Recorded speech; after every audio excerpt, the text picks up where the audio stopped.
So nakabantay ko ba diri sa CCLX, daghan kayong na-stock na basura. Ang problema gid aning basura, no, dili man gud ang ato ang makita.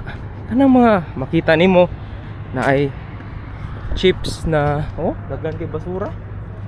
Grabe basura. So ang problema ni sa akong usa ka video is dili ang paglabay, kung di ang atong pag-generate og basura na di na gid siya sustainable. Kung makita ninyo, grabe kay food packaging na to ron, gagmay plastic. So muna siguro dapat natong obserbaran, dili ang ato ang paglabay sa basura. Kay kung wala tayo ma-generate ng basura, wala sa tayo labay. So muna ang manufacturer or ang mga food production, muna food packaging gyud ang number 1. Kay hilas mangugay ta usahay magsige tag kuan plastic, kamot plastic. Wa mo kabaw nga ang kanang plastic na inyo nakita di na mao'y delikado. Ang tinuod na delikado kay ang kanang plastic nga dili ninyo makita. Kay karon kanang plastic dugay kay na siya galing, no?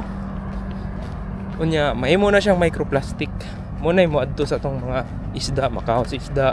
Yan makaon na sadta. So muna slowly poisoning na sa ato. Kanang microplastic yung problema. Dili ka ng mga dagko.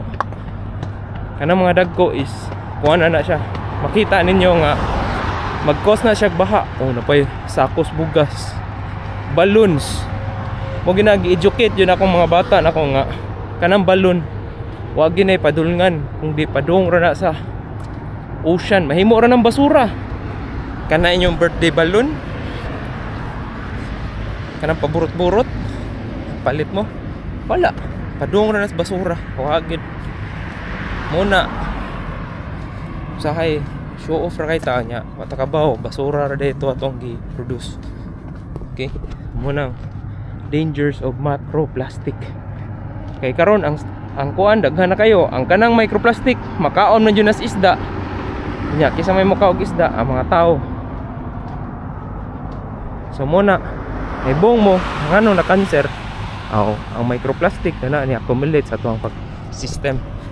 So mo to akong lesson ani, dili ang basura paglabay ang problema, kundi ang ato ang generation na nagsige tag generate og basura, sige tag packing ginagmay mga sachet sa shampoo kana dapat i-discourage na as much as possible. Dito mo gamit og plastic, hindi ba na siya natural na matunaw basta-basta. Nindot kayong palibot.